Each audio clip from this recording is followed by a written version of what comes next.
নমস্কার, আমি সায়নী। আপনারা দেখছেন বিশ্ব দর্পণ। কল্পনা করুন, একদিন সকালে ঘুম ভেঙে আপনি জানতে পারলেন আপনার দেশের সরকার গোপনে প্রতিবেশী দেশকে জমি দিয়ে দেওয়ার পরিকল্পনা করছে। কোনো যুদ্ধ নেই, কোনো আগ্রাসন নেই, তবু মানচিত্রের একটা অংশ বদলে যাচ্ছে টেবিলের ওপারে বসে হওয়া কিছু আলোচনায়। শুনতে সিনেমার গল্পের মতো লাগছে, কিন্তু এটাই এখন ভারতের উত্তর পূর্বে মণিপুরের বুকে বাস্তবে ঘটছে। গত কয়েক সপ্তাহ ধরে ভারতের সংবাদ মাধ্যম আর সোশ্যাল মিডিয়া তোলপাড়। একটা লিক সরকারি নথি, একটা আন্তর্জাতিক ম্যাগাজিনের রিপোর্ট, আর তারপর খোদ ভারতের পররাষ্ট্র মন্ত্রণালয়ের মুখপাত্রের স্বীকারোক্তি। সব মিলিয়ে প্রশ্ন উঠছে একটাই, ভারত কি সত্যিই মায়ানমারের সাথে জমি বিনিময় করতে যাচ্ছে? মণিপুরের চন্দেল জেলার মাটি কি সত্যিই চলে যাচ্ছে ওপারে? আর এর পেছনে লুকিয়ে আছে কোনো গভীর ভূ রাজনৈতিক খেলা? চীনের ছায়া, বিদ্রোহী গোষ্ঠীর আতঙ্ক, নাকি এক শতাব্দী প্রাচীন ঐতিহাসিক ক্ষত? আজকের এই ভিডিওতে আমরা একদম গোড়া থেকে বুঝবো কি ঘটেছে, কেন ঘটেছে, ইতিহাস কি বলে, আর ভবিষ্যতে এর প্রভাব কতটা গভীর হতে পারে। শেষ পর্যন্ত দেখবেন প্লিজ, কারণ এই গল্পের প্রতিটা স্তর, প্রতিটা মোড় আপনাকে অবাক করবে। কূটনীতির জগতে কিছু বাক্য থাকে যেগুলো শুনতে সাধারণ মনে হলেও আসলে বিস্ফোরক। ভারতের পররাষ্ট্র মন্ত্রণালয়ের মুখপাত্র রণবীর জয়সওয়াল সম্প্রতি এক সাংবাদিক সম্মেলনে যখন প্রশ্নের জবাবে বললেন যে সীমান্তের কিছু অংশ এখনো নিষ্পত্তি হয়নি এবং সেই নির্দিষ্ট সেক্টরগুলো নিয়ে দুই দেশের মধ্যে আলোচনা চলছে, তখনই বোঝা গেল গুঞ্জনটা নিছক গুজব নয়। লক্ষ্য করার বিষয় হলো, মুখপাত্র সরাসরি জমি বিনিময় শব্দটা ব্যবহার করে সরাসরি স্বীকৃতি দেননি, কিন্তু তিনি যে ভাষায় কথা বলেন তাতে একটা বিষয় স্পষ্ট, আলোচনা সত্যিই চলছে এবং তার নিছক কল্পনাপ্রসূত সংবাদ নয়। এই বক্তব্যের মধ্যে দিয়ে ভারত সরকার একদিকে যেমন বিষয়টিকে হালকাভাবে উপস্থাপন করার চেষ্টা করেছে, অন্যদিকে সম্পূর্ণ অস্বীকারও করেননি। কূটনৈতিক ভাষায় একেই বলে নিয়ন্ত্রিত স্বীকারোক্তি। কিন্তু প্রশ্ন হলো, এই আলোচনার সূত্রপাত কোথা থেকে, আর কেনই বা এখন এই সময়ে? উত্তর লুকিয়ে আছে একটা কূটনৈতিক সফরে। 2026 সালের 30শে মে থেকে 3রা জুন পর্যন্ত মায়ানমারের প্রেসিডেন্ট মিন অং হ্লাইং ভারত সফরে আসেন। এটি ছিল তার প্রেসিডেন্ট হিসেবে শপথ নেওয়ার পর প্রথম আন্তর্জাতিক সফর, এবং লক্ষণীয়ভাবে সেই সফর ছিল চীনের বদলে ভারতে। অনেক বিশ্লেষকদের ধারণা ছিল মিন অং হ্লাইং তার প্রথম বিদেশ সফর যাবেন চীনে, যে দেশ মায়ানমারের সামরিক সরকারের সবচেয়ে বড় সমর্থক, কিন্তু তা না করে তিনি বেছে নেন দিল্লিকে। এটাই সবচেয়ে বড় ইঙ্গিত যে ভারত মায়ানমার সম্পর্কে নতুন কোনো অধ্যায় লেখা হতে চলেছে। সেই সফরের সময় সূত্র বলছে, দুই দেশের মধ্যে সীমান্ত সংযোগ ও নিরাপত্তা বিষয়ক আলোচনা নতুন গতি পায়। আর ঠিক তার কিছুদিন পরেই ফাঁস হয়ে যায় সেই বিস্ফোরক নথি, যা গোটা উত্তর পূর্ব ভারতে আলোড়ন সৃষ্টি করে। আন্তর্জাতিক সাময়িকী দ্য ডিপ্লোম্যাট একটি প্রতিবেদন প্রকাশ করেন, যেখানে দাবি করা হয় ভারত সরকারের অভ্যন্তরীণ একটি নথির ভিত্তিতে ভারত মায়ানমারের সাথে প্রায় 1.4 বর্গমাইল ভূখণ্ড বিনিময়ের একটি প্রস্তাব বিবেচনা করছে। সেই নথিটি ফরেন সেক্রেটারি পর্যায় থেকে আসা একটি প্রস্তাব বলে উল্লেখ করা হয়েছে, এবং প্রস্তাবিত এলাকাটি মণিপুরের চন্দেল জেলায় অবস্থিত, যা মায়ানমারের সাগাইং অঞ্চলের কাবো উপত্যকা সংলগ্ন। নথিটি অনুযায়ী এই বিনিময়ের লক্ষ্য হল সীমান্ত স্তম্ভ 65 ও 68-র মধ্যবর্তী প্রায় 2.8 কিলোমিটার দীর্ঘ একটি অচিহ্নিত অংশের সীমানা নির্ধারণ সম্পূর্ণ করা। নথিটির তারিখ 26শে মে 2026, এবং এতে বলা হয়েছে সীমানা চিহ্নিতকরণের এই প্রক্রিয়া 3 মাসের মধ্যে সম্পন্ন করার লক্ষ্য রাখা হয়েছে, অর্থাৎ আনুমানিক আগস্ট মাস নাগাদ।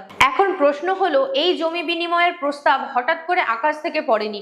দ্য ডিপ্লোম্যাটের রিপোর্ট অনুযায়ী মিন অং হ্লাইং ভারতের সফরে এই সময় বিশেষ আলোচনা হয়, বিশেষ করে মোচলাম সেক্টরের সহায়ক সীমান্ত স্তম্ভ বসানো নিয়ে, এবং সেই সাথে 2017 সালের একটি পুরনো প্রস্তাব নতুন করে পর্যালোচনা হয়, যা সীমান্তের প্রান্তিককরণের সংক্রান্ত ছিল।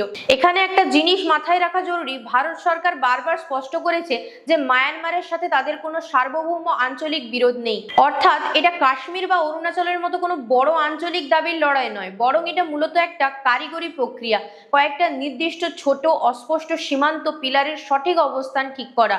কিন্তু সমস্যা হলো, ছোট শব্দটা মানচিত্রে যত সহজে লেখা যায়, মাটিতে বসবাসকারী মানুষের কাছে তা ততটাই আবেগঘন। চলুন এবার একটু ভৌগোলিকভাবে বুঝে নি ব্যাপারটা।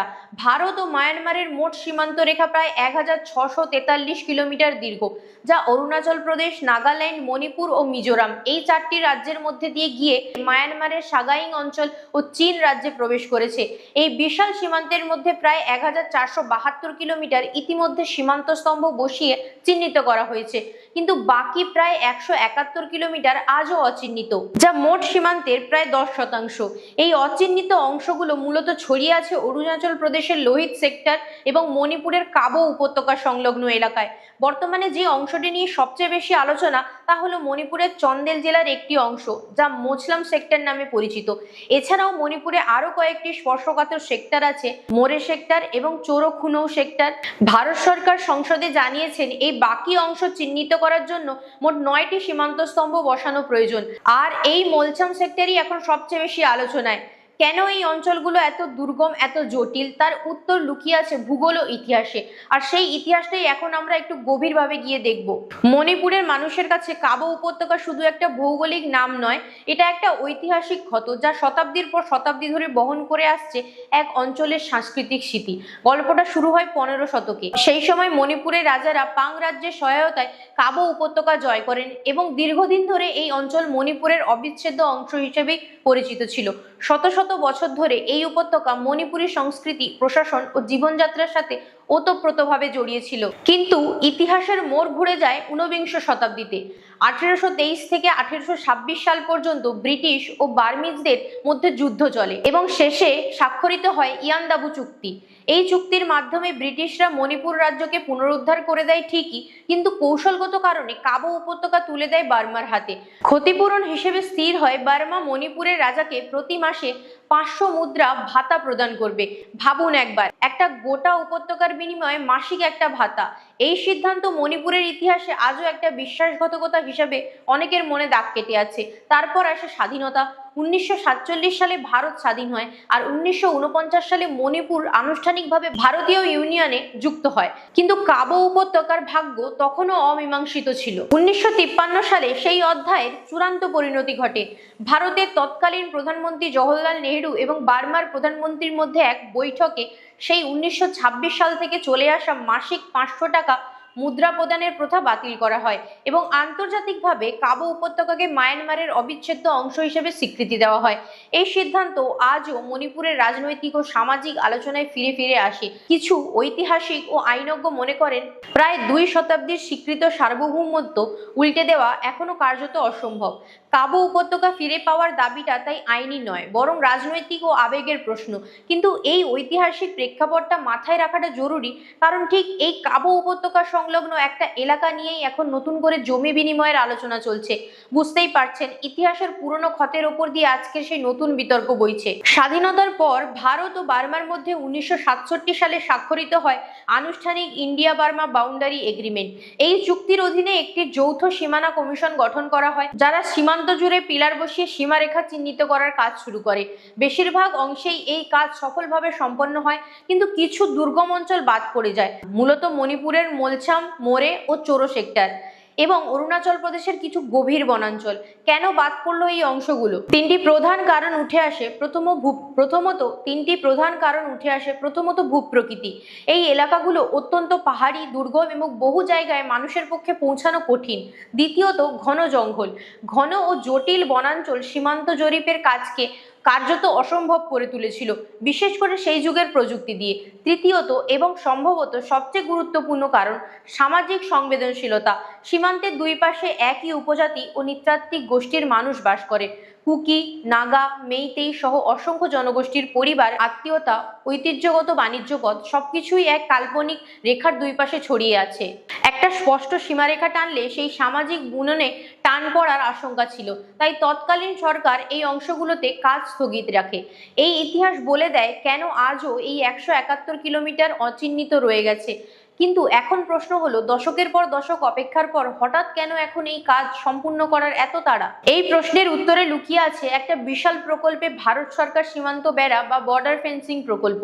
2024 সালে ভারত সরকার ঘোষণা করে তারা গোটা 1643 কিলোমিটার দীর্ঘ ভারত মায়ানমার সীমান্ত জুড়ে কাঁটাতারের বেড়া নির্মাণ করবে। প্রদত্ত নথি অনুযায়ী এই প্রকল্পের ব্যয় ধরা হয় 31,000 কোটি টাকা, অর্থাৎ প্রায় $4 বিলিয়ন। যদিও কিছু আন্তর্জাতিক প্রতিবেদনে এই প্রকল্পের ব্যয় প্রায় $3.22 বিলিয়ন বলে উল্লেখ করা হয়েছে। সংখ্যাটা যাই হোক না কেন বিষয়টা স্পষ্ট, এটা ভারতের ইতিহাসের অন্যতম বৃহৎ সীমান্ত নিরাপত্তা প্রকল্প। কিন্তু কাঁটাতার বসানোর আগে একটা প্রাথমিক শর্ত পূরণ করতেই হয়।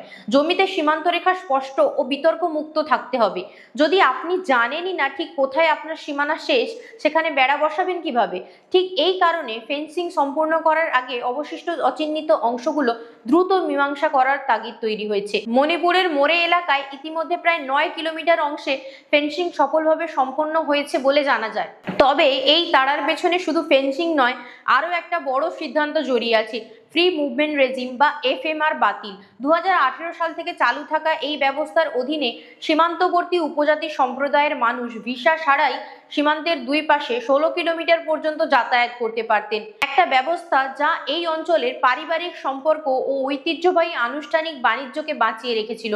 কিন্তু 2024 সালের জাতীয় নিরাপত্তা ও জনসংখ্যাগত উদ্বেগের কারণ দেখিয়ে সরকার এই ব্যবস্থা বাতিল করার সিদ্ধান্ত নেন। এখন প্রশ্ন হলো, কেন এত কড়াকড়ি? উত্তরটা লুকিয়ে আছে 2021 সালের মায়ানমার সেনা অভ্যুত্থানে।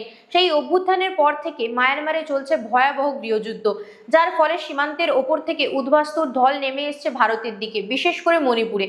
একই সাথে কুকি, জো বা মেইতেই সশস্ত্র গোষ্ঠীগুলো প্রায়শই সীমান্ত পার হয়ে মায়ানমারের দুর্গম এলাকায় আশ্রয় নেয় এবং সুযোগ বুঝে ভারতের অভ্যন্তরে হামলা চালায়। খোলা অরক্ষিত সীমান্তের সুযোগ নিয়ে চলে মাদক পাচার, অবৈধ অস্ত্র চোরাচালান এবং মানব পাচার।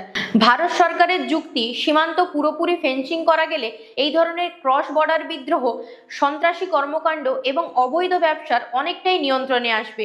সরকারের দৃষ্টিকোণ থেকে দেখলে যুক্তিটা স্পষ্ট এবং যৌক্তিক শোনায়, কিন্তু মাটির স্তরে বিশেষ করে মণিপুরে এই সিদ্ধান্তগুলো তৈরি করেছে গভীর অসন্তোষ। এই খবর প্রকাশ্যে আসার সাথে সাথেই মণিপুরে তীব্র প্রতিক্রিয়া দেখা দেয়।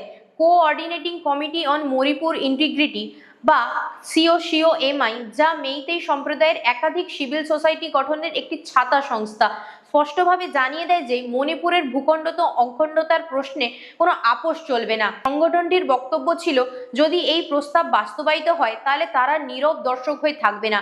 তাদের যুক্তি, 1949 সালে ভারতের ইউনিয়নে যুক্ত হওয়ার পর থেকেই মণিপুরের ঐতিহাসিকভাবে বিভিন্ন অঞ্চল হারিয়েছে এবং আরও ভূমি ছাড় দেওয়ার প্রশ্নই ওঠে না।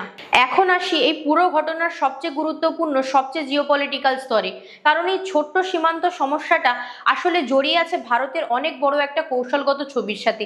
মায়ানমার শুধু ভারতের একটি প্রতিবেশী দেশ নয়, এটা ভারতের প্রবেশদ্বার দক্ষিণ পূর্ব এশিয়ার, যাকে ভারত সরকার নাম দিয়েছে অ্যাক্ট ইস্ট পলিসি। এই নীতির অধীনে বেশ কয়েকটা গুরুত্বপূর্ণ প্রকল্প চলছে। তার মধ্যে অন্যতম হলো কালাদান মাল্টিমোডাম ট্রানজিট ট্রান্সপোর্ট প্রকল্প, যার লক্ষ্য কলকাতা বন্দরকে মায়ানমারের সিটওয়ে বন্দরের সাথে সমুদ্র পথে যুক্ত করা। এছাড়া আছে ইন্ডিয়া মায়ানমার থাইল্যান্ড দ্বিপাক্ষিক হাইওয়ে প্রকল্প, যা মণিপুরের মোরে থেকে শুরু হয়ে মায়ানমার হয়ে থাইল্যান্ডের মাইসট পর্যন্ত সংযোগ স্থাপন করবে। এই প্রকল্পগুলোর গুরুত্ব শুধু বাণিজ্যিক নয়, কৌশলগত। আরেকটা বিষয় খুব কম আলোচিত কিন্তু অত্যন্ত গুরুত্বপূর্ণ, বিরল মৃত্তিকা খনিজ বা রেয়ার আর্থ মিনারেলস। মায়ানমারের কাচিন রাজ্যে বিপুল পরিমাণ বিরল খনিজের ভান্ডার আছে, যা আধুনিক প্রযুক্তি ও প্রতিরক্ষা শিল্পের জন্য অত্যন্ত গুরুত্বপূর্ণ। 2026 সালে মায়ানমারের জান্তা সরকারের শক্তি দুর্বল হয়ে পড়ার সুযোগে ভারতীয় নিরাপত্তা সংস্থাগুলো আরাকান আর্মি নামে একটি জাতিগত সশস্ত্র সংগঠনের সাথে সমন্বয় করে সীমান্ত ও কালাদান করিডোর সুরক্ষিত রাখার চেষ্টা করেছে।